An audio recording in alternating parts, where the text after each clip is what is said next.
Pierre tout à l'heure aura la même réflexion. On a coutume d'habitude, quand des intervenants nationaux viennent dans un meeting, de les remercier. Je dois dire que pour commencer ce meeting, c'est André, c'est Colistier, c'est Vivian, c'est Fabienne, c'est Serge, que je tiens à remercier parce qu'ils nous ont fait passer une journée absolument extraordinaire. J'ai très envie, quelque part, de proposer à ces belles personnes qui sont dans les médias nationaux, qui font des éditoriaux, qui, au fur et à mesure des informations que nous écoutons, à longueur de journée, nous expliquer que ces élections municipales, c'est d'un côté la droite, de l'autre côté la gauche, sous-entendu Parti Socialiste, et puis le Front National, qui plus est évidemment dans un département que l'on annonce déjà quasiment bleu marine.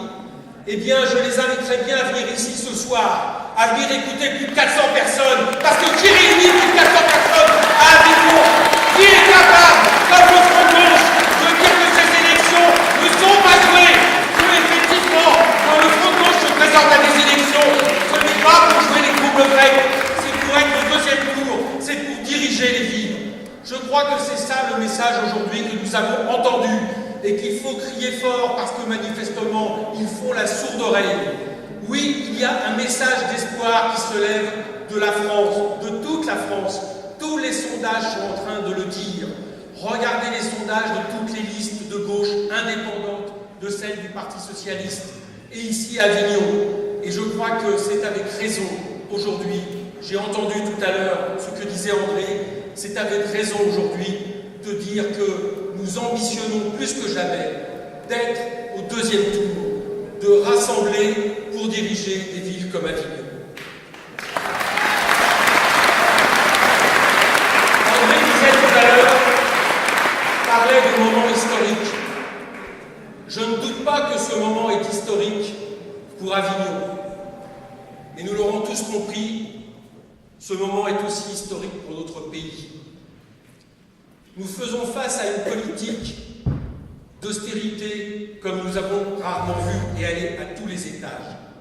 Elle est à tous les étages parce que sont annoncés, selon que l'on croit justement le gouvernement, ou pour le coup les médias, sont annoncés de 5 à 10 milliards d'économies supplémentaires pour les collectivités territoriales, et nous savons tous les conséquences de ce type de politique. Parce qu'au niveau national, a été annoncé au début de l'année 50 milliards d'économies supplémentaires qui s'ajoutent aux 14 milliards d'économies votées au moment de la loi budgétaire 2014 et qu'au niveau européen, la Commission européenne n'a de cesse, et elle vient de le refaire il y a quelques jours, de nous rappeler cette règle d'or sacro-sainte qui est celle des 3% de déficit maximum autorisé aux différents États. C'est la politique également de la compétitivité et de la concurrence à tous les étages. C'est la politique du libre-échange. C'est aussi la politique du Larsen, c'est ça le problème. C'est la politique du libre-échange. Quelque part, il y a 22 mois, j'aurais pu faire ce discours, malheureusement. Nous aurions pu parler de la politique du gouvernement et cela n'aurait rien changé. Je dis 22 mois parce que ça fait maintenant 22 mois que François Hollande a été élu. Et force est de constater que nous sommes malheureusement obligés d'introduire nos discours exactement de la même manière, en parlant exactement de la même politique. Très franchement, depuis que François Hollande a été élu, on a cru toucher le fond à plusieurs reprises. Quelques mois après son élection, il y a eu ce fameux traité européen dont il nous avait dit pendant sa campagne qu'il n'accepterait pas de le signer, le traité qu'on appelait Merkozy, du nom de ses deux parents, Mme Merkel et M. Sarkozy, n'accepteraient pas de le signer s'il n'était pas modifié en faveur d'une politique de relance de l'activité et d'une politique moins monétariste. Bien évidemment, ce traité a été signé sans qu'une ligne ne soit changée. Il y a eu l'accord national interprofessionnel, qui est une balafre de plus dans le Code du travail et la dérégulation des licenciements et des plans sociaux. Il y a eu le refus de l'amnistie sociale, qui est quand même un comble, parce que l'amnistie qui a été refusée aux syndicalistes, ça a été refusé à des gens qui ont œuvré justement à la défaite de Nicolas Sarkozy, notamment pendant la bataille sur les retraites. Il y a les budgets d'austérité les plus importants depuis la libération. Et puis il y a malheureusement, on peut presque parler là pour le coup de tristesse historique, le fait que nous avons un gouvernement de gauche, je mets des guillemets, qui pour la première fois de l'histoire a fait reculer l'âge de la retraite. Ce bilan, très sincèrement, on se disait, bon, qu'est-ce qui pourrait nous invoquer encore plus? Qu'est-ce qui pourrait faire que cette politique s'aggrave? Et nous savons depuis le début de l'année, oui, cette politique s'est encore aggravée. C'est le fameux pacte de responsabilité qui a été annoncé par François Hollande en ce début d'année. Je viens de parler de son volet budgétaire, c'est 50 milliards d'économies. Mais je suppose que vous comme moi, 50 milliards d'euros, à un moment donné, c'est tellement qu'on se demande à quoi ça correspond. Qu'est-ce que ça peut être, ces 50 milliards de dépenses? Alors on le sait depuis quelques temps, c'est par exemple le gel des fonctionnaires. Évidemment, les fonctionnaires, on sait bien que c'est eux les privilégiés dans ce pays. C'est par exemple la question de la santé, je ne retirerai que 2 exemples. On nous annonce par exemple que pour faire des économies, il faudra que des diabétiques fassent un peu moins de dialyse par jour, parce que chacun sait que dans ce pays, les diabétiques sont trop bien soignés. C'est par exemple aussi le fait de supprimer des lits d'hôpitaux. Vous, comme moi, on pensait que la gauche arrive au pouvoir, la première chose qu'elle ferait peut-être, c'est de remettre en question la loi Bachelot, qui avait programmé une destruction systématique, ou en tout cas un affaiblissement systématique de la santé publique. Eh bien non, on promet encore de faire pire. Donc il y a cette politique d'austérité, mais on sait que c'est un des pans du pacte de responsabilité. Le deuxième pan, André l'a dit tout à l'heure, c'est ces cadeaux au MEDEF qu'il n'a même pas le temps de demander tellement il lui arrive rapidement. Donc, le MEDEF va avoir, le MEDEF et les patrons vont avoir 35 milliards, on leur promet 35 milliards d'exonération de cotisations sur les cotisations familiales pour les années à venir. Il faut préciser une chose, c'est que 35 milliards, c'est à 5 milliards près l'équivalent aujourd'hui des exonérations qui sont déjà autorisées aux entreprises sans contrepartie. Depuis 20 ans, 30 milliards sont accordés ainsi. Est-ce que vous avez vu un seul emploi créé avec cette politique? Est-ce que vous avez vu la courbe du chômage s'inverser? Est-ce que vous avez vu les plans de licenciement s'inverser? Bien évidemment non. Cette politique va avoir exactement les mêmes conséquences que la précédente. Elle va permettre aux entreprises, qu'elles est sans contrepartie, je vais y venir, eh bien de mettre l'argent là où ils veulent. Et généralement, je parle en tout cas des grandes entreprises, et non pas des petites PME, mais généralement, nous savons, là où est mis l'argent aujourd'hui, c'est dans la spéculation, c'est dans les profits non investis. Alors on nous dit, mais il y aura des contreparties. Monsieur Gattaz a répondu. Il a eu une première réponse, il a dit oui, il y aura des contreparties. On va demander à une agence qui s'appelle McKinsey de faire un rapport sur les effets du pacte de compétitivité. Et puis il y a quelques jours, vous le savez, il y a non pas un accord, mais un relevé de décision. Relevé de décision, c'est ce qui n'engage pas. C'est ça la différence avec un accord. Donc on comprendra là la finesse du vocabulaire qui a été signé entre le MEDEF, les organisations patronales, et malheureusement 3 organisations syndicales qui sont la CFDT, la CGC et la CFTC. Cet accord, en termes d'accord contrepartie, nous explique qu'il y aura des discussions et négociations par branche sur des objectifs quantitatifs et qualitatifs en termes d'emploi. En œuvlant au libéral, ça veut dire que dalle. Il n'y aura aucune contrepartie. Voilà absolument ce qui est engagé et ce que réclame le MEDEF depuis longtemps. Et j'ai lu dans un journal qu'un des conseillers de Hérault disait le résultat de la gueule. Eh bien, la gueule de ce résultat, c'est celui de M. Gattaz, c'est pas celui des salariés français. Alors, à partir de là, il ne faut pas s'étonner que M. Gattaz veuille encore aller plus loin. Tout à l'heure, la CGT distribue un tract évidemment sur les intermittents. Nous savons que dans les renégociations qui ont lieu actuellement, il est effectivement question d'attaquer encore un peu plus le statut des intermittents, mais il est aussi question, on en parle un peu moins, de rallonger, d'augmenter les cotisations, de rallonger la durée de mois nécessaire pour avoir le droit à des indemnités chômage et de reculer toujours plus justement ces droits. Je le dis très clairement, et je crois qu'André sera d'accord, en dehors de ce que nous proposons en termes de programme au niveau des municipalités, les listes Front de Gauche et celles de leurs alliés, c'est les listes qui permettent de voter contre le pacte de responsabilité à l'avance. Si les citoyens veulent voter et émettre un message par rapport au pacte de responsabilité, ils votent par exemple à Avignon pour la liste pour un avenir meilleur. Et ils votent partout pour les listes de front de gauche. Et puis je le disais aussi, c'est la concurrence à tous les étages. La concurrence à tous les étages, c'est par exemple la question de l'acte 3 de la décentralisation, qui là évidemment est une décision nationale mais qui a des conséquences très concrètes. L'acte 3 de la décentralisation, ce n'est rien de moins que d'adapter les territoires à une concurrence forcenée entre les villes, les métropoles, les agglomérations, avec à chaque fois non pas la problématique de la solidarité et de la coopération entre les citoyens, que peut permettre par exemple une intercommunalité raisonnée et appuyée justement sur l'intérêt général, c'est à chaque fois de dessiner les territoires en fonction de métropoles qui, les unes entre les autres, entreraient en concurrence pour être capables d'attirer les capitaux. On connaît ça, c'est exactement la façon dont est régie aujourd'hui l'Union européenne. Donc je le dis aussi, les listes front de gauche, c'est un vote anti-acte 3 de la décentralisation, donc c'est un vote pour préserver les communes. Pour nous, il est hors de question que les communes n'aient plus le droit sur le plan local d'urbanisme, comme est prévu l'acte 3 de décentralisation. Il n'est pas question que les communes n'aient pour seule fonction en réalité que d'ouvrir les bureaux de vote et d'avoir des pouvoirs qui n'en sont plus, renvoyant toujours plus loin le rapport entre les citoyens et leurs élus. Et puis nos listes, évidemment, c'est les listes de ceux qui ne sont pas d'accord avec la politique du gouvernement. Disons-nous autrement et plus clairement, de ceux qui sont opposés à la politique menée aujourd'hui par François Hollande. Parce qu'il faut être clair et ne pas avoir peur du vocabulaire.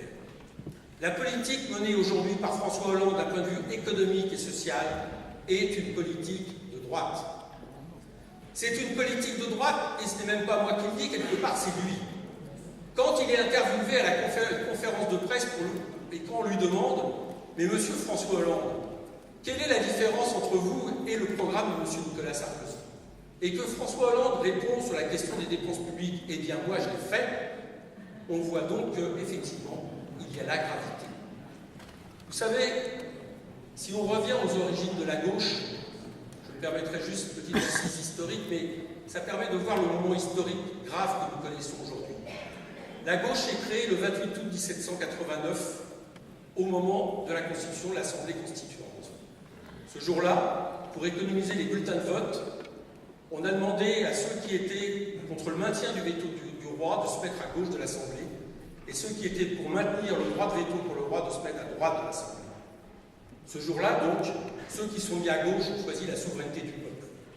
Ce qu'on dit moi en général, c'est que ceux qui se sont mis à gauche, c'était le tiers-état, c'est-à-dire ceux qui vivaient de leur travail. Et ceux qui se sont mis à droite, c'était le clergé et les nobles, c'est-à-dire ceux qui étaient improductifs et vivaient du travail des autres. La gauche est donc née sur ces deux bases. Elle est née sur la question de la souveraineté populaire et la question de l'intérêt général et de choisir le camp du travail des productifs par rapport aux improductifs et aux visibles. Or, aujourd'hui, à travers deux axes de sa politique, François Hollande rompt clairement avec ces bases-là.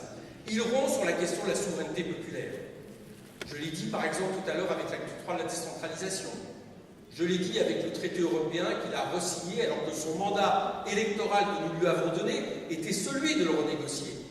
On pourrait le dire également dans le fait qu'il s'installe avec facilité dans les habits du monarque républicain de la Ve République qui fait que le pouvoir est concentré autour d'un seul homme qui décide de déchirer le mandat qu'on lui a donné le peuple comme un vulgaire feuille de papier. Mais il y a aussi plus grave. Je vais vous donner un autre exemple.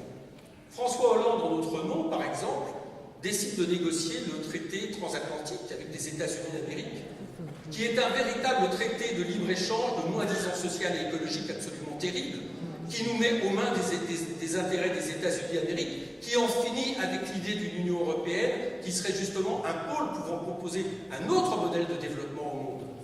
Il n'y a pas un moment où François Hollande, ça c'est pour vous réveiller, il n'y a pas un moment où François Hollande a demandé au Parlement un accord sur ces bases de négociation. Et la bonne et la mauvaise nouvelle, c'est que la mauvaise nouvelle, c'est celle-là, c'est le fait qu'il n'a pas demandé justement un seul vote. La bonne nouvelle, c'est que depuis quelques semaines, à chaque fois que nous demandions à des élus qu'est-ce qu'ils pensent de ce traité, eh bien les élus le refusent. Ça a été le cas il y a 2 semaines, je suis conseiller régional Île-de-France, ça a été le cas il y a 2 semaines de conseiller régional Île-de-France, je suis avec Pierre à ce conseil, où nous avons obtenu une majorité pour demander l'arrêt des négociations immédiates. Et je pense que vous le savez, mais grâce au mouvement de gauche, nous vivons aujourd'hui, je parle ici, dans une zone, dans une région qui s'est déclarée depuis 2 semaines, zone hors grand marché transatlantique, et qui demande l'arrêt immédiat des négociations du JT. Et qui se déclare zone marché.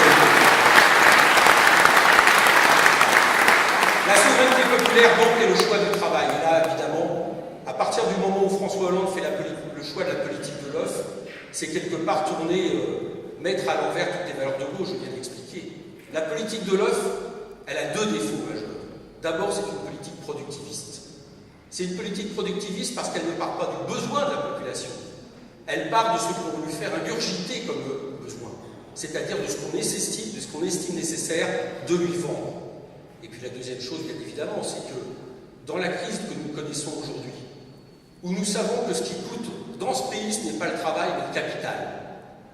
Vous savez, il y a, au niveau de la produit intérieur brut, du produit de la richesse nationale, vous avez en 30 ans 10 points qui sont passés, 150 milliards par an, 10 points qui sont passés des poches des salaires, des artisans, des agriculteurs, tout ce qui produit, vers les poches du capital non investi. Les dividendes ont été multipliés par 3 en 20 ans.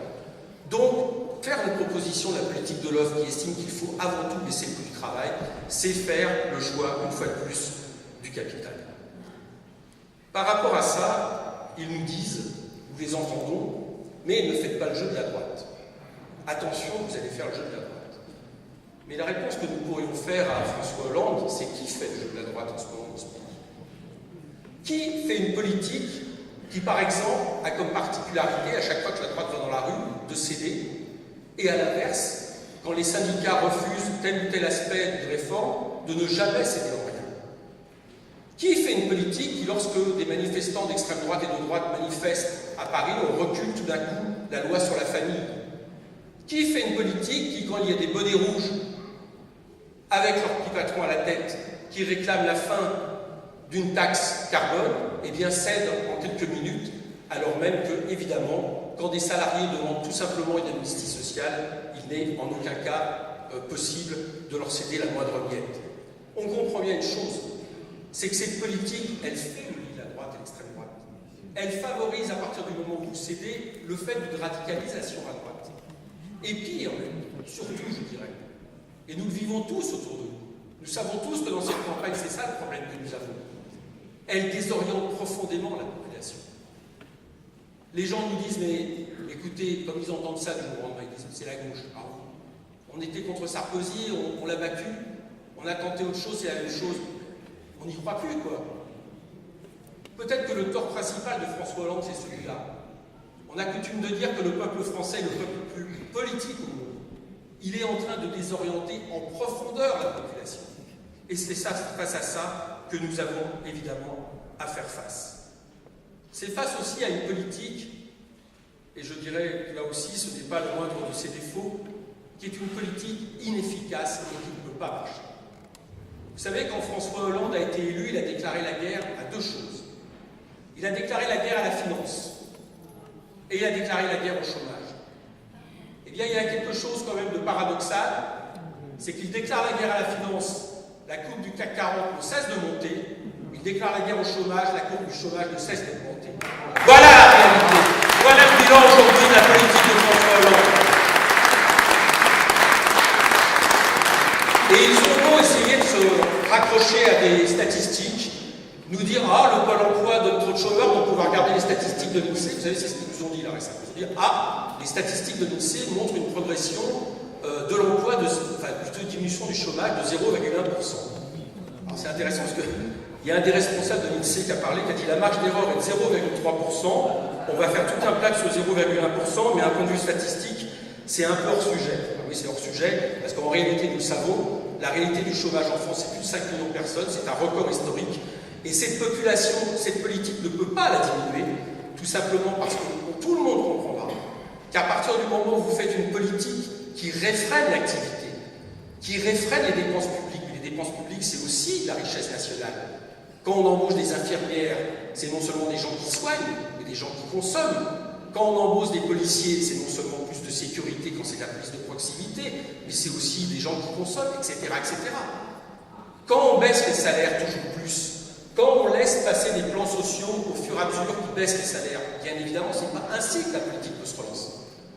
Alors François Hollande nous dit une chose, c'est son dernier dada, il dit « Mon modèle, c'est Madame Merkel ». On avait compris. Enfin, il ne dit pas vraiment ça, il dit « C'est Monsieur Schröder et Madame Merkel ». Je dis ça parce qu'il essaie exactement de faire ce qui s'est passé. Monsieur Schröder était un social-démocrate allemand au début des années 2000 qui a fait la politique que fait François Hollande aujourd'hui, une politique de déflation salariale. Et qu'est-ce qui s'est passé à l'époque? On le dit rarement, mais tous les feux économiques allemands se sont mis au rouge. Plus de chômage, moins d'exportation, moins de richesse nationale. Et comment l'Allemagne a dopé effectivement son économie pendant un certain temps? Par les exportations. Le problème avec l'exportation, c'est trois soucis. D'abord, c'est une concurrence effrénée entre les pays. C'est donc contraire à l'idée de coopération. Chacun comprendra que dans un système comme l'Union européenne de dumping généralisé, quand chacun veut exporter, eh bien, il se retrouve confronté à être en concurrence entre les uns et les autres. Donc, c'est un système de concurrence. La deuxième chose est problématique, c'est que pour exporter, il faut que des pays achètent. Et quand les pays autour de vous vont mal parce qu'il y a l'austérité, eh bien évidemment, vous ne pouvez plus acheter, ce qui fait que, pour la première fois depuis 2009, les salaires en Allemagne ont baissé. Voilà le modèle de François Hollande. Il est celui de l'échec et celui de l'austérité et de la récession assurée. Par rapport à ça, je crois que cela nous donne, et cela donne toutes les raisons d'être d'une liste comme la nôtre. Je vais revenir aux élections pour conclure, mais je voudrais d'abord, dans cette période, dire que nous devons aussi, évidemment, penser à la question des mobilisations. Fort heureusement, il y a des mobilisations dans ce pays. Elles sont difficiles. Elles ne sont pas contradictoires, au contraire, avec les élections. Je dirais même qu'elles sont la base même et la possibilité, justement, de nous donner ce vent, ce souffle qui permet ensuite, eh bien, grâce à ces deux axes, de gagner des électeurs, de persuader la population qu'il y a des possibilités de changer de politique. Il y a des mobilisations. Il y aura le 18 mars bientôt de tous les syndicats, Force ouvrière, Solidaire, CGT, contre le pacte de responsabilité. Il y aura le 12 avril, on aura le temps d'en parler, mais d'une grande marche unitaire, une grande marche à Paris, on va dire de tous ceux qui, à gauche, en ont ras-le-bol de cette politique et ne souhaitent pas non plus laisser la rue à la droite et l'extrême droite. Et puis, je le disais, il y a les élections. Notre objectif est clair à travers, je le répète, non pas l'élection, mais les élections, car comme vous le savez, il y a des élections municipales qui seront suivies un mois après des élections européennes. Notre but, c'est de diriger des villes. Notre but, c'est de faire en sorte que dans les mois à venir, ou les années à venir, nous gouvernions ce pays. Quand je dis nous, ce n'est pas évidemment le seul front de gauche, mais c'est le front de gauche moteur d'une nouvelle majorité qui pourrait éviter le pire, c'est-à-dire que l'alternative à la politique catastrophique que nous connaissions aujourd'hui, ça soit la droite, une droite extrême, voire l'arrivée au pouvoir du Front National. Je crois pour cela, et c'est ce que fait cette liste menée aujourd'hui par André, avec tous ses colistiers, dont mes camarades du Parti de gauche, je crois pour cela que la première condition, pour que nos concitoyens nous comprennent, c'est effectivement de n'être assimilés en rien à la politique de ce gouvernement. Si nous sommes assimilés à la politique de ce gouvernement d'une manière ou d'une autre, nous serons à un moment donné ou d'une autre châtiés, comme toutes les forces qui soutiennent une politique d'austérité, comme ça se passe partout en Europe. La deuxième chose, c'est qu'il faut le dire, c'est la meilleure manière de contrer le Front National. La meilleure manière de combattre le Front National, c'est de mettre le Front de gauche en tête de la gauche. Parce qu'on le voit bien, à partir du moment où vous avez une force fasciste, et je répète, une force fasciste, nous avons actuellement un procès avec Marine Le Pen que nous espérons gagner, où elle nous a attaqué sur ce sujet, quand vous avez une force fasciste qui joue la force anti-système, alors qu'elle n'est en réalité que le meilleur chien de garde du système, il faut une gauche qui campe sur ses valeurs, celle du transfert des richesses, celle de la 6e République, celle d'une politique de relance de l'activité, et celle aussi, nous le dirons de la campagne européenne, d'une rupture claire avec l'actuelle Union européenne. Il faut une gauche qui soit fière de ses valeurs, qui montre qu'il y a effectivement une autre voie. Une gauche qui ouvre aussi grand les bras par rapport à tous ceux qui peuvent être ses ennemis. Oui, il ne faut pas avoir peur au front de gauche, et nous n'avons pas peur, de garder les bras ouverts à tous ceux qui, dans la majorité, se posent des questions. À la gauche du PS, même si nous eussions aimé, dans la période récente, que, à certains moments, leurs actes suivent leurs paroles. À Europe Écologie, dont nous avons vu, et je sais ici qu'ils ont hésité jusqu'au bout à venir sur la liste menée par André, nous avons vu que par plusieurs votes, ils ont montré des désaccords avec la politique d'avortement. Au NPA, bien sûr, qui soutient la liste qui est ici présentée, mais plus généralement, plus globalement, à tout le peuple de gauche dont je suis absolument certain que les idées que nous défendons ici à Avignon comme au plan national sont largement plus majoritaires qu'une politique qui fait la part belle au MEDEF. Le front de gauche doit être l'outil pour impulser ces politiques. C'est ce que nous sommes en train de dire ici à Avignon. C'est ce que nous dirons partout en France demain. C'est ce que nous dirons dans les élections européennes. Je crois, avant d'aborder ces 2 dernières semaines qui nous restent, qu'il ne faut pas croire au sondage. Il ne faut pas croire au sondage, je le disais tout à l'heure en introduction, qui nous donne un espèce de théâtre déjà défini, où la seule question que l'on nous pose, et on nous a encore posé cette question tout à l'heure, c'est sous quelles conditions nous rallierions la liste socialiste. Aujourd'hui, notre objectif, c'est d'être au 2e tour. C'est ça l'objectif qui est devant nous. Et je crois que, je le disais tout à l'heure, le fait que vous remplissiez de manière aussi forte cette salle, le fait que vous fassiez avec autant d'énergie, c'est quelque chose auquel nous pouvons arriver. Je suis sûr, André, que pour le front de gauche, est la garantie, effectivement, d'un avenir meilleur à Avignon. Je suis sûr que le front de gauche, au plan national, est la garantie d'un avenir meilleur pour la gauche. Je suis sûr, du coup, que le front de gauche est la garantie d'un avenir meilleur pour le peuple français. Je ne souhaite qu'une chose, André, et tout est colissier, c'est de revenir dans cette salle des fêtes au lendemain du 2e tour pour fêter un nouveau maire pour Avignon. Merci.